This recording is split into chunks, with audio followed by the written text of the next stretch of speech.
So, Martin Unsworth joins us on Air Sports News, part of the owner of Montreal Montgolfier. Is that correct? Yeah, it's Montreal ballooning, if we translate word for word. Yeah. So tell me about that, Martin. How long have you been involved with this company and how long have you been here in Montreal with it?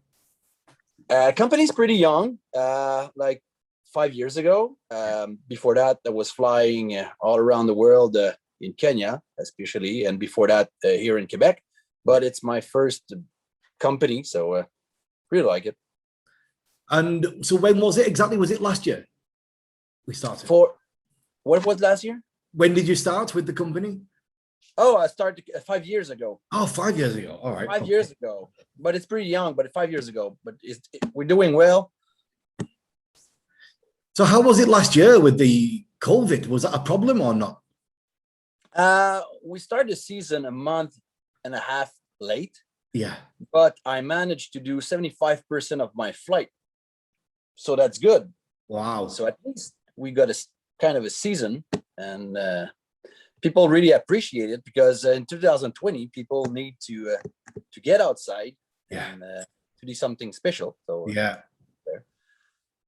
Well, right now I've been outside on the balcony getting it ready for the summer. It's warm, it's hot here in Montreal. Is this it? Is this the start of the season for you? What's happening? I'm starting the season in June when the leaf come out of the tree. But this year it looks like the summer will be here a month earlier. Right. But I will probably wait anyway, the leaf coming out of the tree. Otherwise, you fly and it's brown everywhere. The ground is brown, the tree are brown. Yeah. But we'll see. We'll let the field dry and we'll be ready to go. Equipment's outside right now, being clean and maintenance, inspection, ready to go. So tell me about the flights. Tourist flights? Is it a pay-per flight? How does it work? I got some tourists, maybe not last year, probably not this year too, but most of the people are local people. Yeah. And few tourists. They just call me, we book a date, we cross a finger, the weather is good, and I take care of them in flight for an hour of flight. So it's an hour normally per flight, 1 hour. Yeah, we don't do a small hop. We just do an hour flight for everybody. At least an hour. It can be an hour 15, but it's an hour flight pretty much. We don't carry more fuel anyway. So yeah. How many people? How big is the basket? I decided to stop at 6 passenger. I'm used to fly a little bit bigger, but I didn't want to go with the quantity. I want to go with the quality. Yeah, I like to have just enough people so I can take care of everybody. Yeah. When there's too much people, it's a great business, but people for me become numbers, and I'm looking for VIP flight, kind of. So yeah. We just bought a new basket last year from KUTZ door. I can tell it's the most pretty balloon in Canada right now so far. All right. Yeah, and the most luxury basket. So we're very proud of that balloon, and I look forward to fly it again this summer. So what do they get on the VIP flight? Obviously champagne, I imagine. The VIP flight, it's very similar because even if you're a regular flight, I'll take care of you. Yeah. Same as you're a VIP, but sometimes VIP got extra. Like you can have the champagne in flight. You'll have all the pictures. Little extra. I had a breakfast in flight one time. Very nice. Yeah. On the request, we can do special stuff. So you just have to ask me. We'll see if we can do it. Yeah. Have you ever took any skydivers up, Martin? I'm used to do some skydivers, not with this company so far, but I would like to do it again because it's amazing for the passenger who stay in the basket. It's fun to see somebody drop from a basket, and a lot of adrenaline rush when it happened. My first balloon flight was in Arizona. And it was a balloon jump, so I had a takeoff but no landing with the balloon. And they had a couple of local guys in the basket with me, and we were at 5,000 feet. And this guy said, "Man, you're crazy. You're going to jump out of this balloon. Goddamn crazy." I said, "Well, you're in a basket at 5,000 feet without a parachute, so..." Yeah. I'll see you later. Energy is amazing. Well, actually, now I know a little bit more about balloons. The balloon is your parachute, isn't it? That's what they always say. Yes. Yeah, but sometimes I would prefer be the guy who jump outside. I want to keep me inside. So how did you start with ballooning, Martin? Where did it all begin for you? Family. My dad in '87 started doing ballooning for passion, and he did a lot of competition. He's 3-time Canadian champion. All right. So I've been involved with ballooning pretty young, and I don't know anybody else. I don't know, and nothing else. I mean, sorry for the translation, French Canadian. Yeah, so I don't know anything else. So it's very fun. It's part of my life. It's in my blood. Yeah. And the only way you'll understand me, the only place where we feel free and comfortable, it's in the air. Yes. We like to be there. Yeah. It's fun. When was your first flight? How old were you? 11 years old. Okay, so not too small. No, not too small, and never stopped since. Is there any gas ballooning in Canada? Has there ever been? There's very few pilot, maybe 3 or 4, but it's very expensive. You know, in America they inflate balloon with helium, and so it's more expensive than in Europe with hydrogen. Yeah. So it's why we have less gas balloon here. But this is something it's on my bucket list. I would really like to do this. Yeah, I mean, I've commentated on a lot of them, but I've not flown in a gas balloon yet. I've not had the opportunity to be inside, to be a passenger. We have to do it together. Oh yeah, we could start a team. Yeah, why not? I think we only need, what is it, about $100,000 maybe? Oh yeah, that's the problem. We'll find a sponsor. Have you ever done any competition, Martin, as well? Have you competed? Since I started doing that as a business, I've been working hard to make a living, and competition costs a lot. It takes a lot of your time, a lot of your money. So I didn't have the chance so far. It's coming. I was about to start last year, but we know what happened with the situation of the COVID. Everything's on hold. I will probably wait 1 or 2 years before we start. By the way, Canadian Championship will happen in June, South Shore of Montreal. Oh, really? And yeah, they announced the event too late for me. I mean, I was already full book.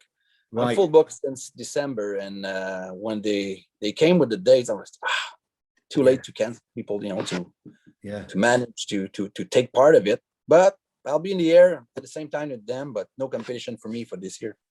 Tell me a bit about the competition scene here in Canada. I don't know much about it. Tell me what you know about it, how it works. I work, with precision of flight. A balloon don't have any steerage, so they give some coordinate. They give you a task. Yes. And you try to do your best to accomplish that task. So the closest to the main task will have 1,000 points, and they calculate. They have a system for calculation. Yes. And you don't have to be the best in the competition. You have to be consistent, to be there every time. Even if you're not the best, if you're there every target, you have a good chance to be the winner. So we were was it last year, the year before? It was October. We were in Mallorca reporting, before the COVID, we were reporting on the European Hot Air Balloon Championships. And it was the first time I'd seen a full-on competition up close.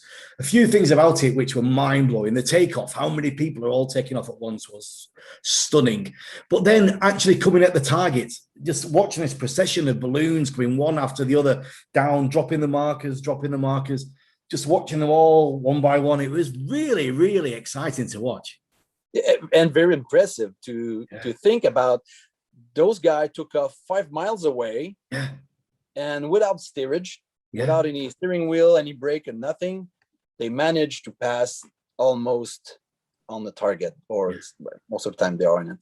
So, so you should come in June to see. Absolutely. You're around. How many days will it be? Do you know? It's a very short championship, just a weekend. Right. For 3 or 4 days maximum. It's very short for a competition in Canada. Most of the time, the Canadian Championship happen out west in Canada, Western Canada. We're very proud and lucky to have this event here. They didn't have any Canadian Championship Eastern Canada since 23 years. Wow. So yeah, that was a chance for me to take part of it, but business first. Yeah, I got people already booked. So will anybody in your family be competing or not? No, but if my dad take his retirement, but my plan was to, if I took part of it, to ask my dad to be in my team. Yeah, I think he will enjoy it, and especially to take part in a Canadian Championship with his son.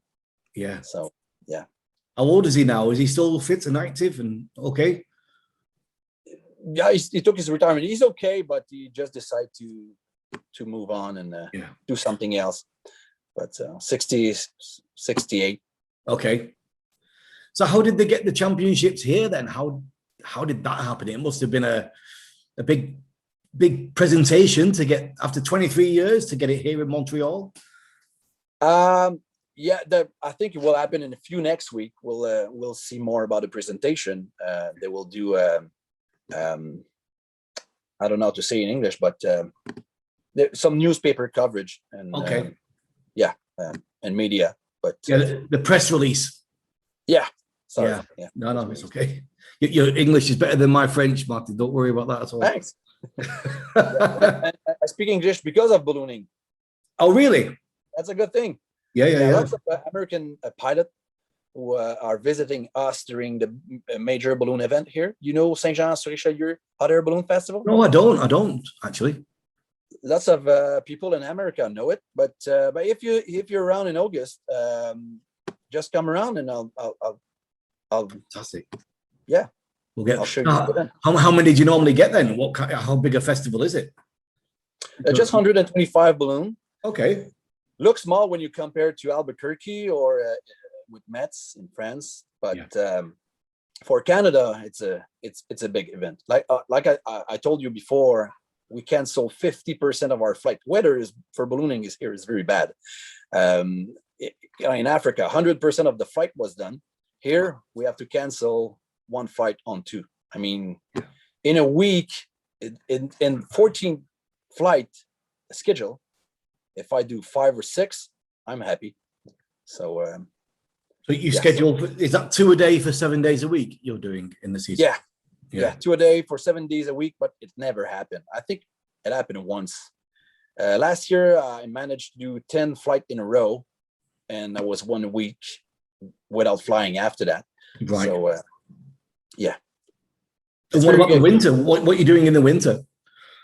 In the winter, we had an amazing winter for ballooning this year. We can fly during winter. Yeah. The problem of the COVID keep us on the ground this winter, but I'm used to fly during weekend for fun. Yeah. And I do nothing else than taking care of the equipment and be ready for the next season. So what height, if you're flying at the weekend in the winter, what altitude will you go to? I'm used to go up to 3,000 feet just to show the surrounding for the passenger. Yeah. I can go higher, but it's a waste of time. It's beautiful up there, but the fun's on the ground, like contour flying, So I show the surrounding. We can see all the mountains around. We can see Montreal, and after that, I come lower. And during winter, we see the deer in the wood because all the animal, because there's no leaf, so they cannot hide from us. So wow, sounds amazing. So I'm gonna come down and have a flight with you at some point. I hope soon. Yeah. Anytime you're available, just come and we'll find you a spot, and we'll show you the beauty of Quebec region. Can't wait. It's gonna be fantastic. Well, listen, Martin, thanks for joining us. It's been good to meet you on here and to catch up a little bit. And we'll stay in touch. And the next time we'll have you on Air Sports News, we'll be in the air. Yeah. Call me anytime. I'll be happy to give you the info. And this summer, you're coming fly with me. Fantastic. I'll be there every weekend. Martin, take care, my friend. Have a great afternoon. Bye-bye.